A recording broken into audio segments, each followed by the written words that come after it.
Hello everyone, my name is केना गज्जर और आपका स्वागत है मेरी चैनल केना गज्जर व्लॉग्स में।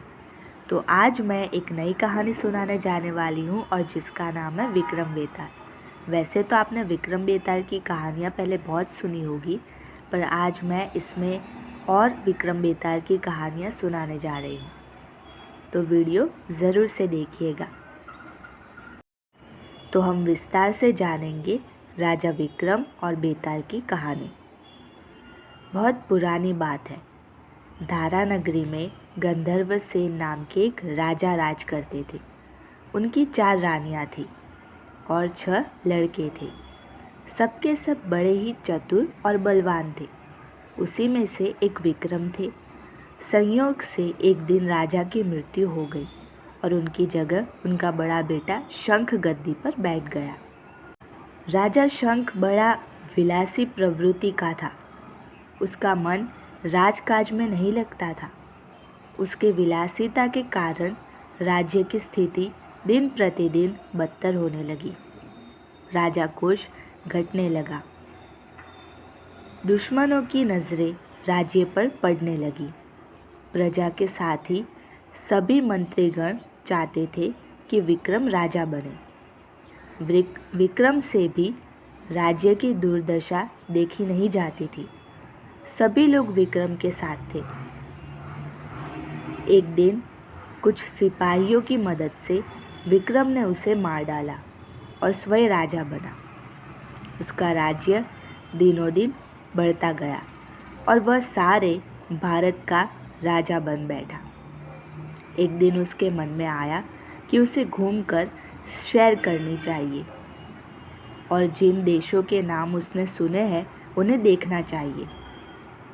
सो वह गद्दी अपने छोटे भाई भर्तृहरि को सौंपकर योगी बनकर राज्य से निकल पड़ा। धारा नगरी में ही एक ब्राह्मण तपस्या करते थे। एक दिन देवता ने प्रसन्न होकर उन्हें एक फल दिया और कहा कि इसे जो भी खाएगा वह अमर हो जाएगा। ब्राह्मण ने वह फल लाकर अपनी पत्नी को दिया और देवता की भी बात बता दी। ब्राह्मणी बोली, हम अमर होकर क्या करेंगे? हमेशा भीख मांगते रहेंगे। इससे तो मरना ही अच्छा है। तुम इस फल को ले जाकर राजा को दे आओ और बदले में कुछ धन ले आओ। यह सुनकर ब्राह्मण फल लेकर राजा भर्तृहरि के पास गया और सारा हाल कह सुनाया। भर्तृहरि ने फल ले लिया और ब्राह्मण को 1 लाख मोहरें देकर विदा कर दिया। भर्तृहरि अपनी एक रानी को बहुत चाहते थे। उसने महल में जाकर वह फल उसी को दे दिया। रानी की मित्रता शहर कोतवाल से थी। उसने वह फल कोतवाल को दे दिया। कोतवाल एक वैश्या के पास जाया करता था। वह उस फल को उस वैश्या को दे आया। वैश्या ने सोचा कि यह फल तो राजा को खाना चाहिए, वह इसे खाकर सिर्फ पाप ही करेगी। राजा जीवित रहेगा तो सबका भला करेगा। वह उसे लेकर राजा भर्तृहरि के पास गई और उसे दे दिया। भर्तृहरि ने बहुत सा धन दिया, लेकिन जब उसने फल को अच्छी तरह से देखा तो पहचान लिया। उसे बड़ी चोट लगी, पर उसने किसी से कुछ कहा नहीं। उसने महल में जाकर रानी से पूछा कि तुमने उस फल का क्या किया? तो रानी ने कहा, मैंने उसे खा लिया। राजा ने वह फल निकालकर दिखा दिया। रानी घबरा गई और उसने सारी बात सच सच कह दी। भर्तृहरि ने पता लगाया तो उसे पूरी बात ठीक ठीक मालूम हो गई। वह बहुत दुखी हुआ। उसने सोचा, यह दुनिया माया जाल है, इसमें अपना कोई नहीं। वह फल लेकर बाहर आया और उसने धुलवा कर स्वयं खा लिया। फिर राजपाट छोड़ योगी का वेश बना जंगल में तपस्या करने चला गया। भर्तृहरि के जंगल में चले जाने से विक्रम की गद्दी सुनी हो गई। जब राजा इंद्र को यह समाचार मिला तो उन्होंने एक देव को धारा नगरी की रखवाली के लिए भेज दिया। वह देव रात दिन वहीं रहकर राज्य की रखवाली करने लगे। भृतहरि के राजपाट छोड़कर वन में चले जाने की बात विक्रम को मालूम हुई तो वह लौटकर अपने देश में आया। आधी रात का समय था। जब वह नगर में घुसने लगा तो देव ने उसे रोका। राजा ने कहा, मैं विक्रम हूँ, यह मेरा राज है, तुम रोकने वाले कौन होते हो? देव बोले, मुझे राजा इंद्र ने इस नगरी की चौकी के लिए भेजा है। तुम सच्चे राजा विक्रम हो तो आओ, पहले मुझसे लड़ो, क्योंकि सिर्फ विक्रम ही मुझे हरा सकता है। दोनों में लड़ाई हुई। राजा ने जरा सी देर में देव को पछाड़ दिया। तब देव बोले, हे राजन, तुमने मुझे हरा दिया, मैं तुम्हें जीवन दान देता हूँ। इसके बाद देव ने एक कथा कही। राजा, एक नगर और एक नक्षत्र में तुम 3 आदमी पैदा हुए थे। तुमने राजा के घर में जन्म लिया, दूसरे ने तेली के और तीसरे ने कुम्हार के। तुम यहाँ का राज करते हो। तेली पाताल में राज करता था और साथ ही वह महान साधक भी था। आपसी शत्रुता तथा लोभ के कारण कुम्हार ने योग साधकर तेली को मारकर शमशान में पिशाच बना पीपल के पेड़ से लटका दिया। अब वह तुम्हें मारने की फिराक में है, उससे सावधान रहना। इतना कहकर देव चले गए और राजा महल में आ गए। राजा को वापस आया देख सबको बड़ी खुशी हुई। नगर में आनंद मनाया गया। विक्रम फिर राज करने लगे। एक दिन की बात है कि शांतिशील नाम का एक योगी विक्रम के पास दरबार में आया और उसे एक फल देकर चला गया। विक्रम को आशंका हुई कि देव ने जिस आदमी को बताया था, कहीं यह वही तो नहीं है। यह सोच उसने फल नहीं खाया, भंडारी को दे दिया। योगी आता और राजा को एक फल दे जाता।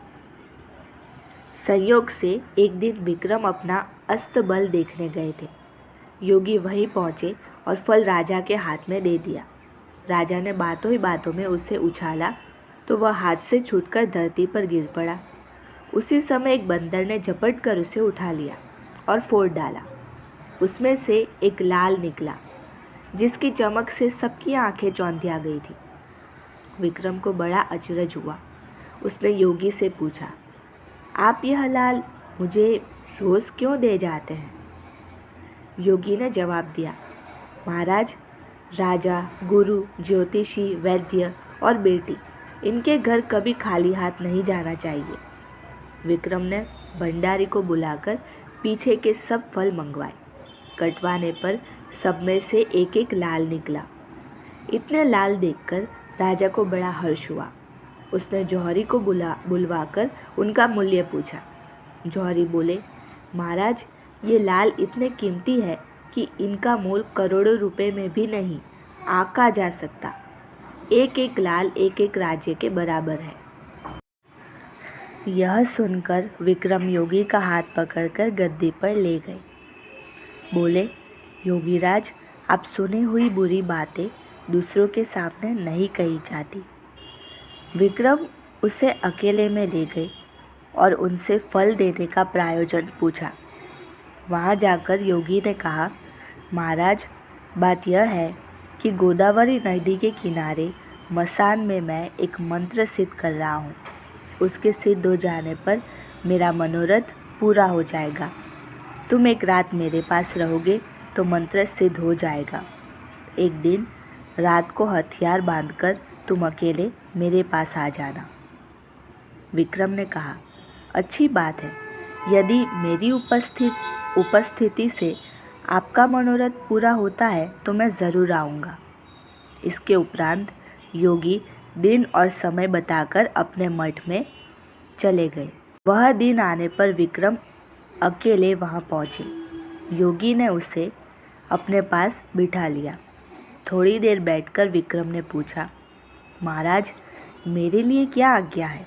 योगी ने कहा, राजन, यहाँ से दक्षिण दिशा में 2 कोस की दूरी पर मसान में एक पीपल के पेड़ पर एक मुर्दा लटका है। उसे मेरे पास ले आओ, तब तक मैं यहाँ पूजा करता हूँ। यह सुनकर राजा वहाँ से चले गए। बड़ी भयंकर रात थी। चारों ओर अंधेरा फैला था। पानी बरस रहा था। भूत प्रेत शोर मचा रहे थे। सांप आकर पैरों में लिपटते थे, लेकिन विक्रमादित्य हिम्मत से आगे बढ़ते गए। जब राजा मसान में पहुँचे तो देखा कि शेर दहाड़ रहे हैं, हाथी चिंघाड़ रहे हैं, भूत प्रेत आदमियों को मार रहे हैं। विक्रम बेधड़क चलते गए और पीपल के पेड़ के पास पहुंच गए। पेड़ जड़ से फुनगी तक आग से दहक रहा था। राजा ने सोचा, हो ना हो यह वही योगी है जिसकी बात देव ने बताई थी। पेड़ पर रस्सी से बंधा मुर्दा लटक रहा था। राजा पेड़ पर चढ़ गए और तलवार से रस्सी काट दी। मुर्दा नीचे गिर पड़ा और दहाड़ मार मार कर रोने लगा। विक्रम ने नीचे आकर पूछा, तुम कौन हो? विक्रम का इतना कहना था कि वह मुर्दा खिलखिलाकर हंस पड़ा। विक्रम को बड़ा अचरज हुआ। तभी वह मुर्दा फिर पेड़ पर जा लटका। विक्रम फिर चढ़कर ऊपर गए और रस्सी काटते ही मुर्दे को बगल में दबा नीचे आया। बोला, बताओ तुम कौन हो? मुर्दा चुप रहा।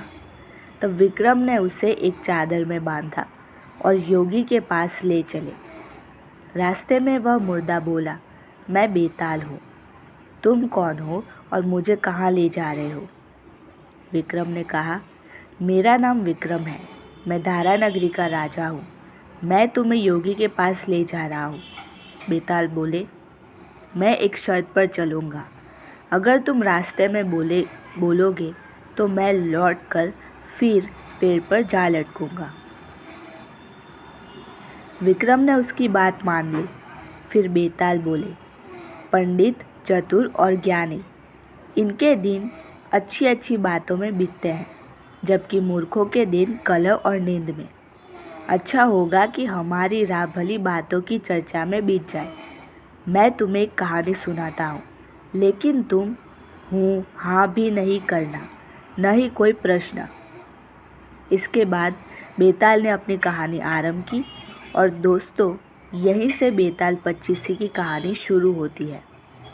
पच्चीसी इसीलिए कहते हैं कि बेताल ने एक ही रात में 24 कहानियाँ सुनाई तथा अंतिम कहानी उस धूर्त योगी की है, जिसके कारण पूरी 25 कहानियों का संग्रह बेताल पच्चीसी कहलाता है। तो अभी तक की कहानी आपको कैसी लगी वो मुझे कमेंट सेक्शन में ज़रूर से बताइएगा। और आगे की जो पहली कहानी जो है वो मैं अगले वीडियो में सुनाऊंगी। और अगर आपको इस वीडियो में मेरी आवाज़ में कोई मिस्टेक दिख रही हो तो आप कमेंट सेक्शन में कह सकते हैं। तो मिलते हैं अगले वीडियो में, तब तक के लिए गुड बाय। जय श्री कृष्ण।